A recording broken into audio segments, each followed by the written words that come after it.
सबसे पहले आप सबको मेरी प्यार भरी नमस्कार।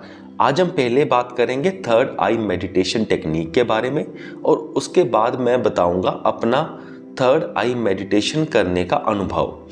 तो ये मेडिटेशन करनी बड़ी ही आसान है। आपने अपनी आंखों को बंद करना है और अपना सारा ध्यान इस पॉइंट पर फोकस कर देना है और ये ध्यान आपने फोकस कर ही रखना है और आपने अपने आई बॉल्स भी थोड़े से इस पॉइंट के ओर लेकर जाने हैं। तो थोड़े समय के बाद आपके आई बॉल्स ऑटोमेटिकली फिक्स हो जाएंगे इस पॉइंट के ऊपर। तो बस अपने इसी अवस्था में आपने बैठना है जितना आप कंफर्टेबल हो। स्टार्टिंग आप 2 या 5 मिनट से कर सकते हो, बाद में 10 मिनट, 15 मिनट या आधा घंटा या 1 घंटा भी आप ऐसे बैठे रह सकते हो। तो अब ये है सिंपल टेक्निक। तो अब मैं बात करता हूँ अपने अनुभव की। तो जब मैं ये पहले मैंने स्टार्टिंग में प्रैक्टिस करी, स्टार्टिंग में तो कुछ भी कोई फीलिंग्स या सेंसेशंस नहीं हुई, पर धीरे धीरे मुझे सबसे पहले बिल्कुल जेन्युइन एक्सपीरियंस बता रहा हूँ, यहाँ सेंसेशंस फील होती हैं। मुझे पर्सनली फील हुई थोड़ी सी इचिंग कह लो, जैसे हल्की सी खुजली, हल्का सा प्रेशर और थोड़ी सी सेंसेशंस यहाँ पर आपको फील होती हैं। मुझे पर्सनली फील हुई।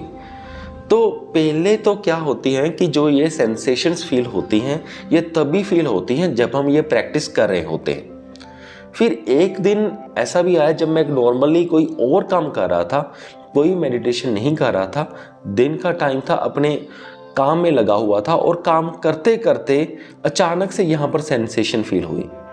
फिर ऐसा महसूस भी हुआ मैं थोड़ा सा ध्यान यहाँ पर लगाऊं चलते फिरते ही। तो फिर मैंने चलते फिरते ऐसा ध्यान लगा, जब भी वो सेंसेशंस फील हुई मैं वैसा ध्यान लगाना चलते फिरते थोड़ी सी कोशिश करने लगा। तो इससे क्या होता है कि पहले तो कुछ भी नहीं फील होता। पहले स्टेप में यहाँ सेंसेशंस फील हुई, फिर चलते फिरते सेंसेशंस ऑटोमेटिकली स्टार्ट फील होनी शुरू हो गई। ये हो गए 2 पॉइंट। ये पॉइंट्स तो थे जो मुझे फिजिकली फील हुआ।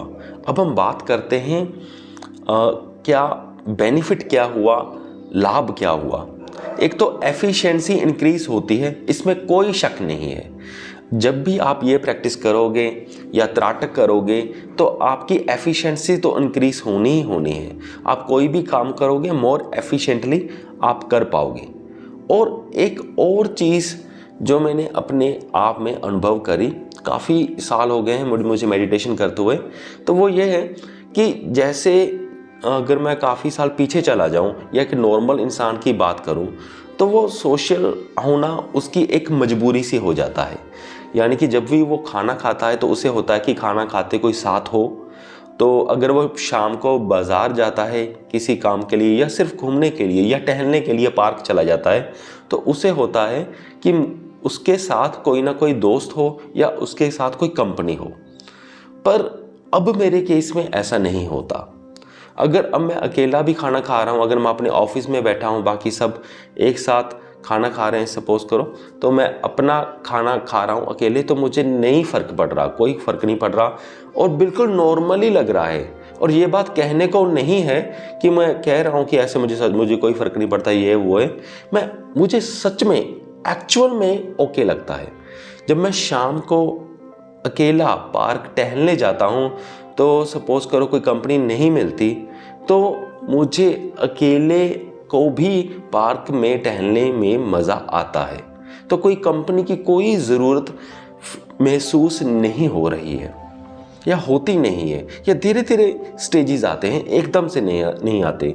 अगर आप ये सोचोगे कि मैंने अभी मेडिटेशन करनी शुरू की है या कोई 2-3 महीनों से और एकदम से ये स्टेज आ जाएगी, तो ये स्टेज बिल्कुल नहीं आएगी। तो इस स्टेज आने में वक्त लगता है।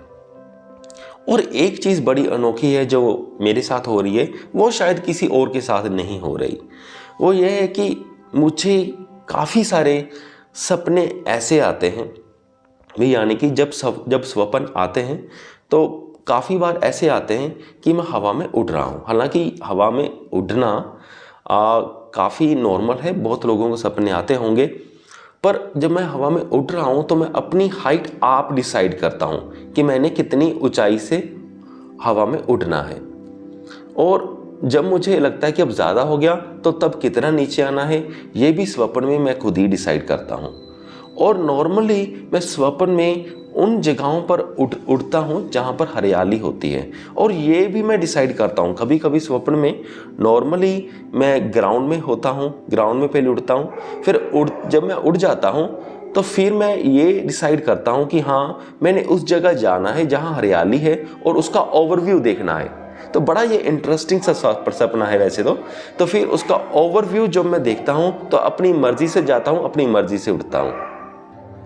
जब भी मुझे ऐसा सपना आता है तो बड़ा अच्छा लगता है, बड़ा अच्छा अनुभव होता है, तो अगली सुबह भी मुझे और अच्छा महसूस होता है। तो मैंने तो अपनी बातें सारी बता दी। अब आप बताइए, जब आप थर्ड आई प्रैक्टिस करते हो तो आपके साथ क्या होता है, आपको कैसा अनुभव होता है? और जैसे मैंने एक स्वप्न वाला अनुभव जो कि बड़ा अलग सा है, जो नॉर्मल लोगों के साथ शायद ऐसा नहीं होता होगा, तो ऐसे अगर आपके भी अलग अलग अनुभव हैं जब आप थर्ड आई मेडिटेशन प्रैक्टिस करते हो तो आप मुझे वो कमेंट बॉक्स में ज़रूर लिखें और जेन्युइनली लिखें जैसा होता है। तो फिर मज़ा आएगा मुझे भी आपके कमेंट्स पढ़ के और लोगों के भी आप सबके अनुभव जान करके। सो मुझे पूरी उम्मीद है कि आप सबको ये वीडियो अच्छा लगा होगा। यहाँ तक वीडियो देखने के लिए आपका बहुत बहुत धन्यवाद।